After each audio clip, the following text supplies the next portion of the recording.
Hello and good afternoon to every one of you. I am Alviana Brewster, the owner of Black Nurse Entrepreneurs. We are the premier networking organization for any Black nurse out there that is interested in launching, building, and growing their entrepreneurial endeavors. I present to you today, B&E Presents This Trend, and we are here, episode 26. It's titled Employee to Entrepreneurship, Building a Business. And so I just want to listen, we have a new friend with us. She just joined our membership, so we have to give her a warm welcome and a round of applause, right? But let me tell you a little bit about her first. This is our new friend, Dr. Jessica Chung. Dr. Jessica was born in the great state of New York. She grew up in the city of Queens and spent many of her summers and holidays traveling and seeing patients with her grandmother, who also was a home care nurse. Determined to follow her grandmother's footsteps, Jessica attended NYC College of Technology and received her associate's degree in nursing in 2009 and graduated on the Dean's List of Academic Excellence. After graduation, she went on to work as a charge nurse for a nursing home and a nurse case manager for for a home care agency, both in Brooklyn, New York. She received an opportunity to relocate to the sunny state of Florida in 2010 to work as an acute care hospital. Within an acute care hospital. The year following, she obtained her BSN in nursing from Utica College. Jessica worked at various city hospitals, gained experience as a registered nurse in various clinical areas such as medical pre and post operative, ER, postpartum care. This girl has done it all. Wanting to further her education more, she obtained her master's in nursing from South University with a concentration of family nurse practitioner and was board certified by the American Academy of Nurse Practitioners. In 2018, she received her doctorate in nursing practice from Stanford University. While there, she focused her research on patient education and medication adherence and developed an adherence therapy tool that can be used in various clinical settings to assess risk of medication non-adherence and methods to improve medication adherence to patient provider collaboration and education. In 2019, one of Jessica Chung's dreams came true when she opened up her own private practice called JC Healthcare and Associates in Tampa, Florida. She provides a wide variety of healthcare services to patients of all ages. She's an educator of nursing students, a researcher, a prolific speaker, a healthcare provider, business owner, and one that has a heart and passion for mentoring students of all academic levels in hopes of them obtaining higher education and professional success. She has been known to empathetically state that she does not look at the profession of being a healthcare provider as just a career, but a God-given gift and calling. Without further ado, I present to you the most fabulous Dr. Jessica Chung. So hang on a sec. I'm going to bring her on. The Hi, most sister. fabulous. Oh, yeah. That's how we do it around here in B&E. How are you Thank you today? so much. I'm awesome. Thank you.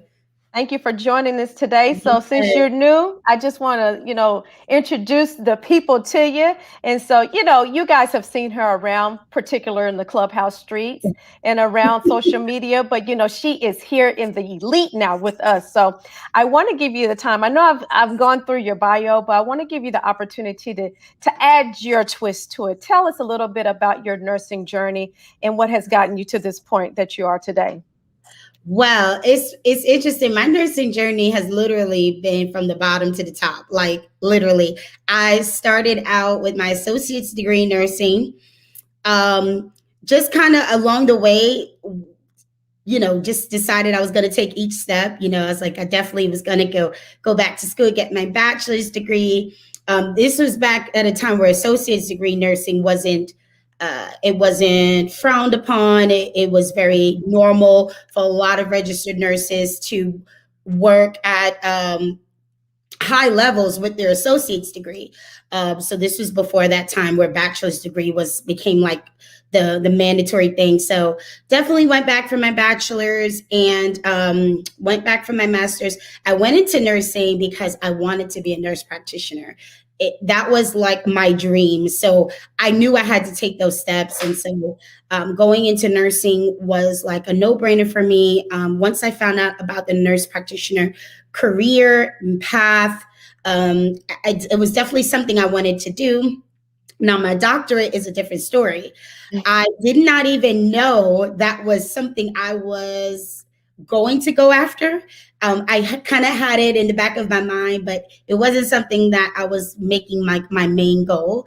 But from my mentors and the foundation I have, it was like go for it all. Like the sky is the limit, and that's what I truly believe. So my nursing journey is a span of, gosh, like literally probably like from 2006 to 2018, growing and learning and experience as a nursing professional. So that's pretty much my twist on it. Now, entrepreneurship, that the Lord just dropped that on me. That was all God. So I'll let you, as we go along, I'll definitely answer any questions about that. Perfect, perfect. So I want to know, why nurse practitioner specifically? Okay, so it was specifically, I was having a conversation. It was when I was in college and I was talking to a classmate. I think we were in like biology lab or something. And he was talking to me and he was like, yeah, my mom's a nurse practitioner. And she does all these things. And I was like, what? Like, she doesn't have to be a doctor. She's a nurse practitioner and she could do all of that. And to me, that was amazing. I grew up with my grandmother being a nurse, but hearing about nurse practitioners, you just didn't hear a lot about the role. And so therefore, once I found out about it, I was like, I want to do that. That's the only thing that's the only way I can explain it. It was like something like lit up inside of me to go after that role, to be not only in nursing, but to be in the role of a provider, and to be in a role of an advocate for patients. So that's pretty much why I chose that specific route. Gotcha. So your mentors and friends and everybody said, you should just go for the gusto and go ahead and do your Yeah. DNP. And that is I think that's the great thing about having great Yeah, mentors, and people who believe in you, who see things in you that you don't even see in yourself. Because I was trying to lay low after I got my master's degree. I was like, I'm just gonna work and save money, pay off debt. I'm done with school. And one of my mentors, he was like, no, you need to. He was like, Dr. Chung sounds really good. Yeah. So nonetheless, I immediately went for it, and here I am. fantastic. So, you touched on this entrepreneurship journey, and obviously that's what we do here in this group. If nothing else, I try my best to motivate our community to think outside of the box. There's a lot that we can do as nurses, but oftentimes we have these blinders on, thinking that all we can do is go work here and do this and that's it Right. and nothing else. We don't have any other options. But one thing I love about entrepreneurship is the ability to kind of create my own journey, create my own story, and it can still be in nursing all day and all night, but I'm getting to create those opportunities. What is one of the fun things that you enjoy about entrepreneurship yourself? I have complete freedom and control over my schedule. I mean, if there's not anything that is probably more uh, appetizing about going into entrepreneurship, it's the fact that I am not on anyone's clock. I'm not clocking in. I'm not clocking out. No one's asking me, did I take lunch? No one's telling me I need to take lunch. I know that sounds crazy, but when you are at a certain level, especially a doctorally prepared or even a master's prepared nurse, and I mean, you know, this is not directed or offense to anyone, but you have, registered nurses or someone who is at a lower degree level telling you or managing you, that really makes you want to put some fire under yourself and like, okay, you know what? There's a lot more I can be doing. There's a lot that I can be applying myself to do. So I would say that having complete and total freedom over my time, my schedule, creating multiple streams of income. There is no cap to when it comes to your income potential, being an entrepreneur. I know statistics like to say, well, nurse practitioners make between 100,000 and 120,000. And no, no, no, no, no. When you're Yeah. an entrepreneur, all of those statistics, those income statistics that you see online, that goes out the door. That goes out the door. And so I think freedom of time, the ability to go after debt freedom, financial freedom, every type of freedom you can think about. Now, I will say on the flip side that you have to be very disciplined if Yeah. you are going into entrepreneurship. I don't just wake up every day and just say, what am I going to do today? Like, no, I have a schedule and my schedule is Mhm. tight.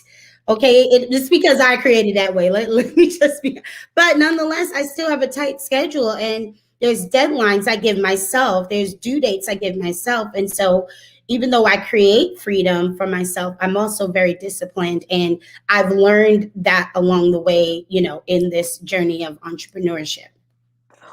What is the benefit, or how important is it for our community to see healthcare providers that look like us?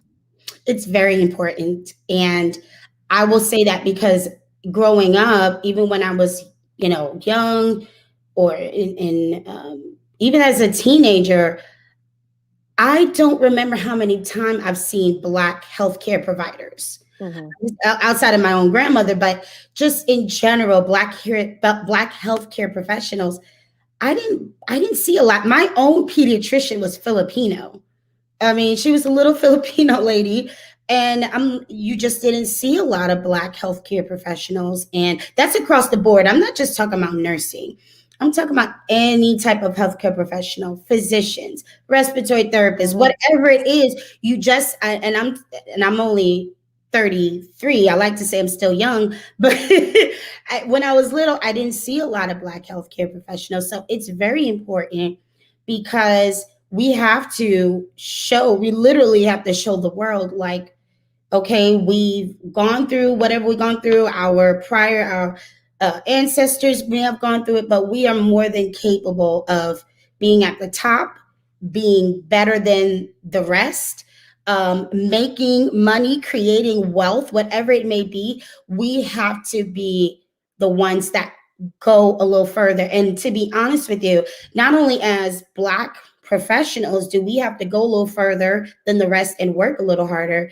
The majority of nursing is women. So, as Mhm. Black women in healthcare, then we even have to take it up another notch that maybe others don't have to. And so that's always my goal is I don't really compete with others. I really compete with myself because I'm Yeah. thinking, how can I be better than what I did the last time? The last thing I did, what can I do to bring that to the next level? Gotcha. So let's switch a little bit into entrepreneurship. Um, what is the difference for you for between employee mindset and entrepreneur mindset? Because it's just two different things, right? It's totally two different worlds, totally. So I would say, in order to be a great entrepreneur, you have to be a great leader. Mm. And in order to be a great leader, you at some point have to have been a great employee. And I say that so a lot of people want to rush into being an entrepreneur. I want to be my own boss. I want to run my own business. But can your supervisor trust you with daily tasks? Are you responsible on the job that you have now? Can they trust you to come in on time and leave on time and not before your shift ends?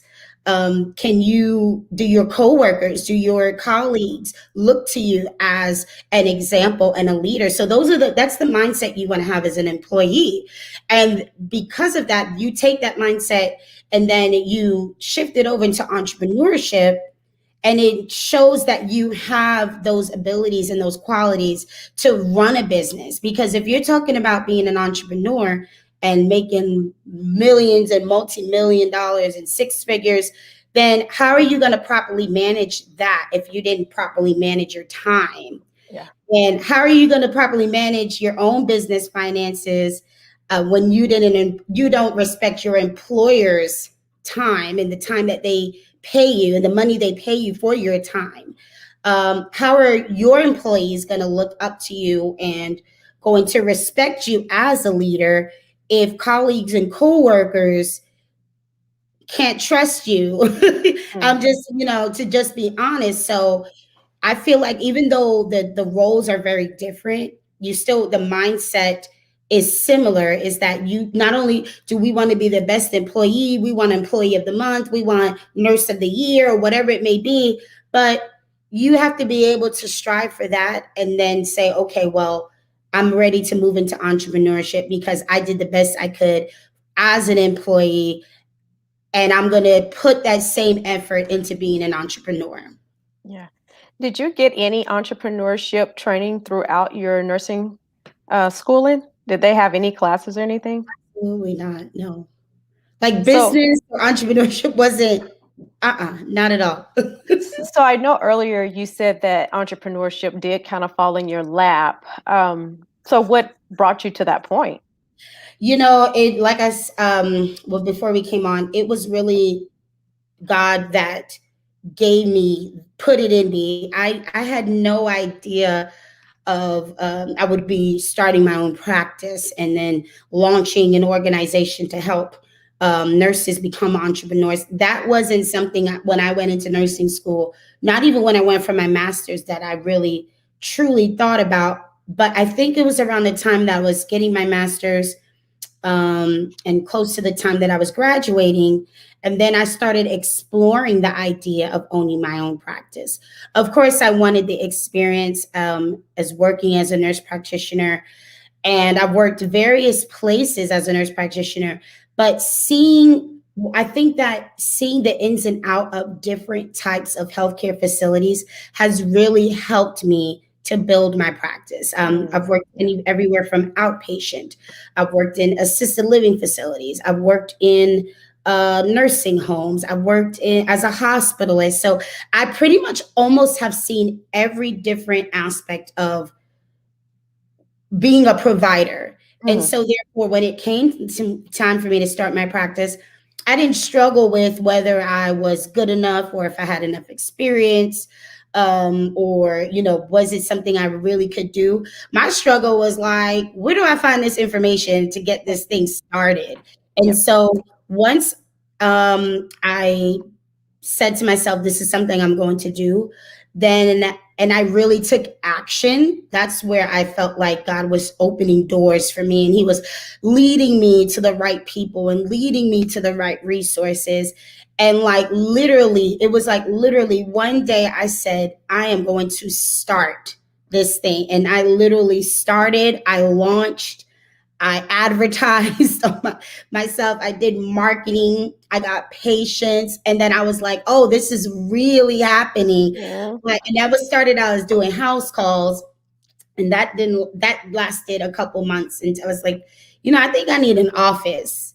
And then I got an office. And so it just spiraled from there. And it just continued to grow and increase and expand, and to where now I'm just like amazed at what God has done so far in my life through, the businesses and everything that, I've been doing so far. Yeah, definitely. Good. I'm glad that you launched it. And I'm not always only happy that we are launching businesses, but I always believe that us as Black nurse entrepreneurs have to be very strategic and intentional about what we launch, for a few reasons, because business is a little bit different for our community. You know what I Uh, mean? Sometimes we just, like we said earlier, don't see providers that look like us. And right. who better to be able to tell our story or to be able to care for us than us, people who have gone through the culture and understand the things that plague us specifically. And so, Mhm. I remember a couple of months ago, when Rashan and I were speaking, and she was talking about opening up home health in the community. It's just so important for us to be able to provide our communities based upon our expertise, based upon our skill set, to Right. provide a good, trusted place where they can come. They know that they're going to get correct information. They know that they're going to be treated morally and ethically, but also to just have that representation is so crucial. Would you agree Absolutely. with that?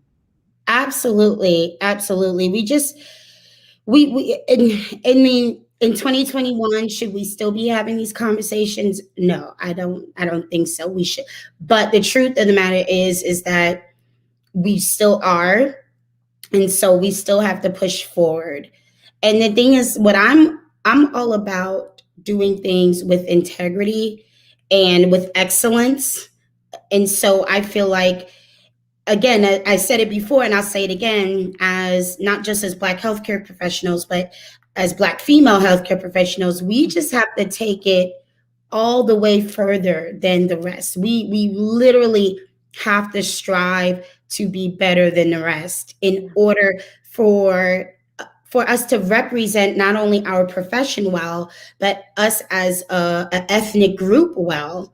And even in our communities where we still see the mortality rates of so many things, and why are the Blacks still on the top of the list for you know maternal health problems and chronic cardiovascular disease? Mhm. And why is that? Is it because we all just are unhealthy? No, it's because there's not enough providers, there's not enough education in the communities.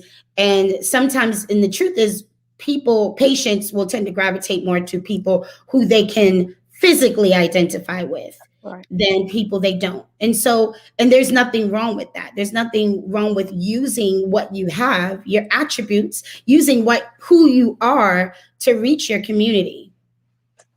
Gotcha. What would you say? We have a lot of nurse practitioners here in our community that don't have a private practice, and that's probably one of the top questions I get asked is about Mhm. opening up a private practice. But some of them come with some just hesitancy for a few reasons. They don't know where to go for resources. Absolutely. Sometimes they are scared or skeptical, maybe because of funding Right. or and sometimes it's honestly the lack of the seeing the example of what Right. can be done. I just simply haven't seen what I can do with my Right. degree. But I think one of the other things is a lot of people are hesitant because of they're in a state where it lacks full authority. And so, what do you say to those people that you're helping to maybe consult with or coach with to help them to open up their practice? What are some of the things that you tell them? So firstly, I always start with, what is it that you want? And then using that, it determines what are they willing to do, or what are you willing to sacrifice to see this really come to life. And so that's always the start of the conversation. What is your dream? I always talk about, when I first schedule a call with any potential client, what are your goals? Tell me about what you envision. We start there. And then, of course, there's a lot of misconceptions about starting a practice as a nurse practitioner. And one thing I always tell all my clients, I'm going to give you what I know. And then, of course, you take that information, you do your research, you talk to an attorney, whatever you need to do. But there's a misconception that if you're a nurse practitioner, you can't open up a practice, a medical or healthcare practice, whatever terminology you want to use. Now, there are some states that have some specific guidelines. I will say guidelines. I'm not going to say that they say you can't open a practice. There are some states that have some guidelines that you have to follow. Mhm. But a lot of the times I am clearing up a lot of misconceptions with nurse practitioners, because they seem to feel like there's a connection between owning a business and being a nurse practitioner. And I just tell them that this is the best way to explain to them. You're a nurse practitioner who happens to be starting a business. The two don't determine the other, because you can open that business and you could never see a patient in that practice. You can hire other nurse practitioners if you so desire. So that's a misconception I'm always clearing up with a lot of nurse practitioners. I get tons of messages daily, and probably the messages that always stick out to me is, how did you open a practice as a nurse practitioner? Or are you even allowed to do that? And so again, I tell them, you have to know what your state laws say. If you're practicing and you don't even know what your scope of practice, the statutes of limitations are for Mhm. your state, that's dangerous to me. And so Mhm. I'm always having to tell nurse practitioners, be familiar with your board of nursing laws, guidelines, statutes. Know that first, because if you go into this just scared and thinking you're doing something illegal, you're just gonna you're just gonna give up, because you're Mhm. just always gonna have that fear and that doubt in the back of your mind. So that's definitely something I always tell my clients, is you have to do the research. You have to know your state laws. You have to be familiar with your scope of practice. What does your board of nursing say about your scope of practice? What does your state say about starting a healthcare facility? If there's guidelines, take those guidelines and follow the guidelines. It's literally that simple. If they say do ABC, then do ABC and Right. follow the guidelines. Don't take any shortcuts. Don't try to, find loopholes. I'm in other Facebook groups, and it's amazing how people risk their license and their freedom to find loopholes. And I'm like, no, don't take any loopholes. If you don't understand, call that department, call that agency, ask them a question, get it in writing, and just be confident in what you're doing, but also do it right, do it with the right legal advice, Mhm. whatever you need. So I'm all about doing things as a team.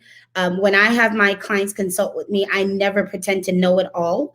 So I always refer to my affiliates or whoever, whether Mhm. it be an attorney or an accountant or graphic design or marketing, whatever it is, because when you're starting a business, when you're building a business, in order to see that business scale and grow, you're going to have a team. And so, Right. because I am all about growth and scaling, I have a team. And so, therefore, I'm not going to pretend that I'm a one woman show and that when you come to me, I'm just going to give it to you all. No, I'm going to refer you here. You need to call this. You need to talk to them. You need to send this email. You need to fill out this form, because I'm all about doing things not just right, but making sure that you do it to succeed for long term success. Yes, good. That's excellent advice.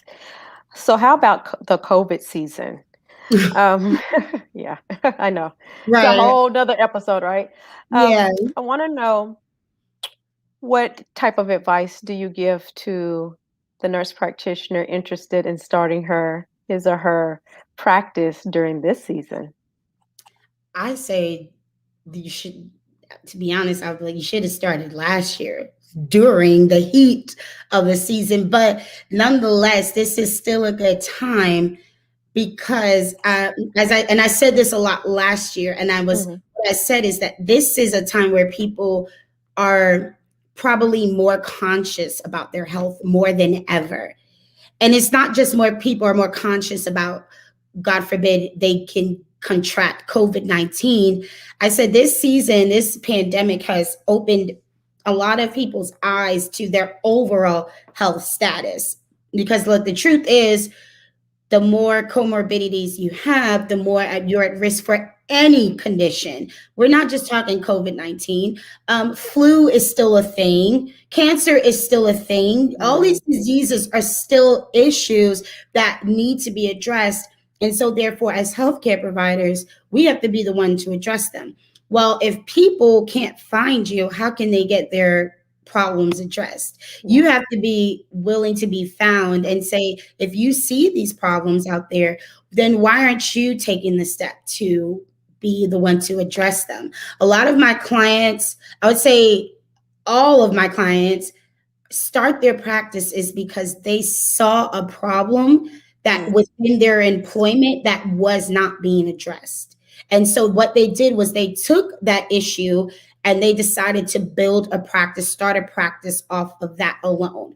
My thing was, I saw that there wasn't a lot of healthcare options for people who did not have health insurance. It Mm. was either they were using the ER incorrectly, or they were just going to the urgent care for the simplest things, or they weren't seeking health care at all. So, Mhm. therefore, I decided, you know what, I'm going to take this model of direct primary care. That's what I'm seeing. I'm seeing professionals. We're not talking about, people in low income communities. I'm talking about professionals, people who are entrepreneurs who don't have health insurance and they're not Mhm. getting health care. So why not create a practice based on a model where everyone pays a monthly fee? Doesn't matter, what problem you have going on. It doesn't matter how much you need to see me. Pay one monthly fee, come in, get your blood work, get your exams. You don't have to worry about the middleman, the insurance companies, and I'll see you anyway. And that's what I built my practice off, because that was the problem I saw. So I would say to those who want to start their practice in this season, what is the problem that you're seeing that's not being addressed? And don't feel like because you see that, well, there's 10 other health, primary care offices in your neighborhood, that what's the point of you starting a primary care office? I say to those people, I want you to go to the supermarket, go down the bread aisle, Lots. and ask yourself, do all those companies care that the company next to them started a bread company and they're selling bread in the same supermarket? Because it doesn't matter. Because if you like Wonder and I like my expensive organic whole wheat bread, it Mhm. doesn't matter, because Wonder serves you and the company I buy bread from serves me.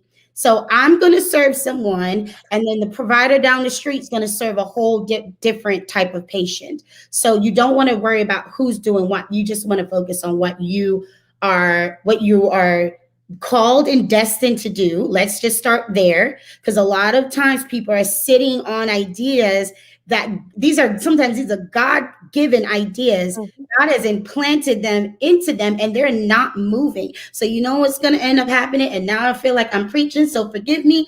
God is Hey. gonna take that idea, he's going to give it to someone else, and then they're going to run with it, and you're going to actually be able to watch and see them. And you're going to be like, wow, I had Man. that idea. Mhm. So, Yeah, I talk about the bread example oftentimes, and I think about this too.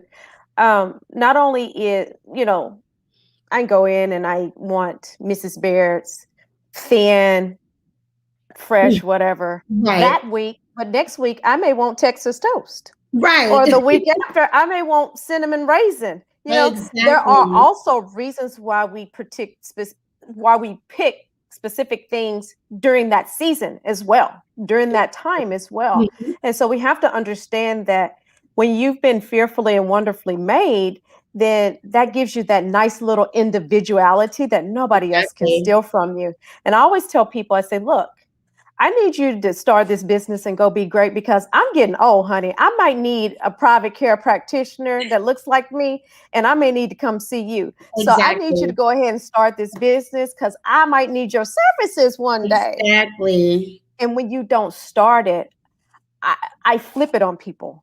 I say, think about this.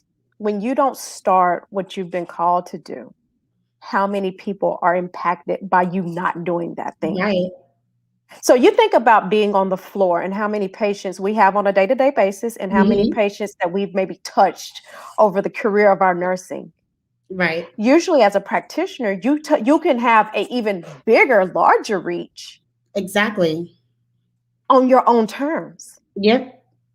But if you don't follow whatever that business, if you do not launch it, then a lot of people may possibly be affected by that and it may not be in a positive way. Exactly. So it is imperative for us to continue to push and motivate. One thing too, I would like to say is that I did a interview with Victoria Randall and Mhm. Natasha Welsh about a little more than a year ago, and the title of it was being the example. And I stand by this. I firmly stand by this because it is important for us, especially Black men and women, to Mhm. see what the example looks like. When you Right. can kind of see what an example looks like, then you can say, oh, I had that idea and I wanted to start this, but boom, I now see somebody that is the example who is Yes, successfully doing exactly what I was wanting to do. So it's absolutely. imperative for the people who are successful in this Right. community, who have launched their businesses, who are in private practice, it is imperative for you guys to come to the forefront, because I got a Exactly. whole nother group of people who are Exactly. interested and they don't have a clue. And so Right. I'm like, hey, go look at Jessica. Look what she did. She came Exactly. from here, she moved to there, she launched this, she got this degree, she's doing good, she's being successful. It is Yes. important for us to see exactly. And it's important not only for us to see the example, but for us to see the good, the bad, and the ugly. Oh, Because yes. one thing about entrepreneurship, you correct me if I'm wrong, there are some long days and nights. There's some stuff that goes on behind the scenes that nobody ever knows anything about. No, and there's been days where I said, not so much right now, but in the beginning, there was times where I said, I don't think I don't think this is what I'm supposed to be doing. There were times that you're building, and then all of a sudden you're building. It's like a Jenga puzzle. Like you're putting on top, and then someone comes and takes out that one piece, and then everything falls down, and you're like, Yes, well, wait a minute. You just see yes. me building? Like, why would you, and that's what those outside influences that we don't have any control over. That's what happens. Mhm. And what do? You just take your little pieces and start building again. I say, okay, I'm gonna get over it. And you start building and building and building again. And so there definitely, I mean, even now, even though I'm growing in a totally different way now, there's days where I'm like, I feel like I'm not making any progress. From the outside looking in, it looks like, man, she is killing it. And Mhm. yes, that may be true, but to me, there's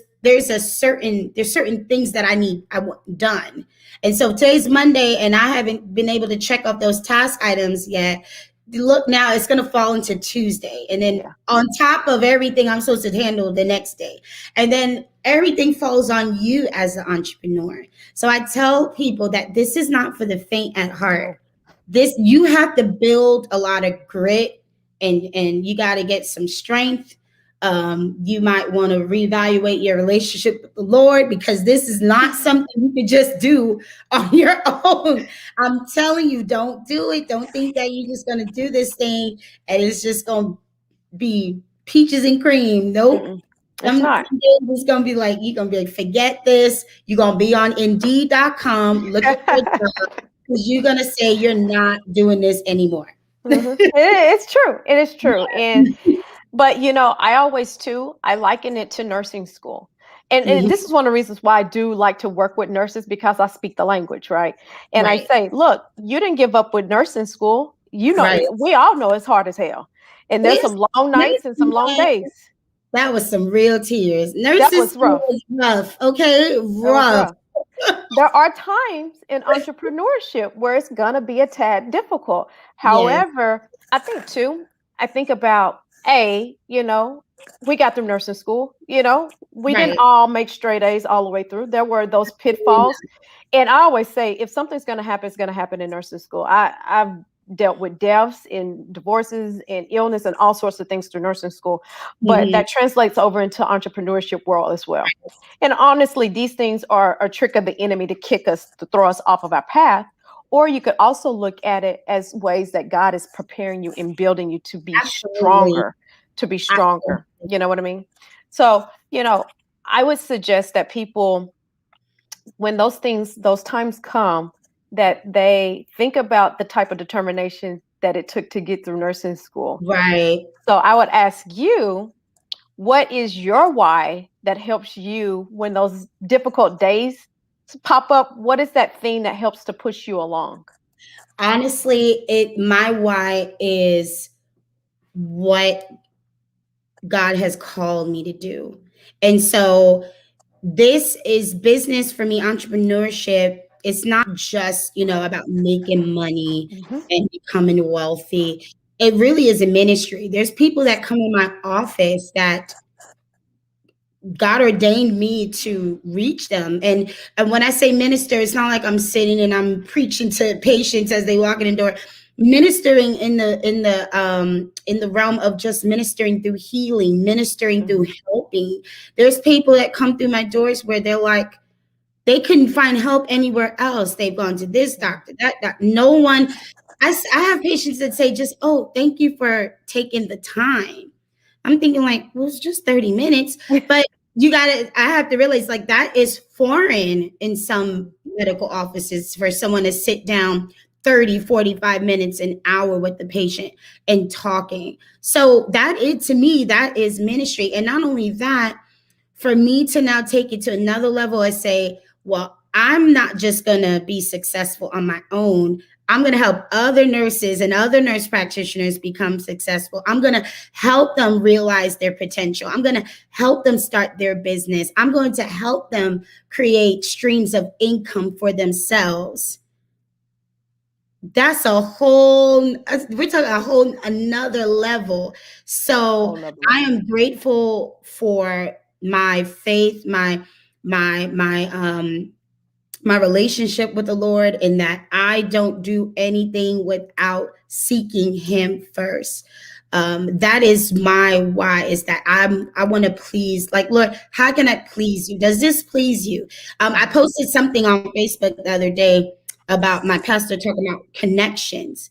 And Mhm. he was talking about business connections, personal connections, professional connections are so important because they can either bring you to another level or they could bring you down all the way and destroy what you've built.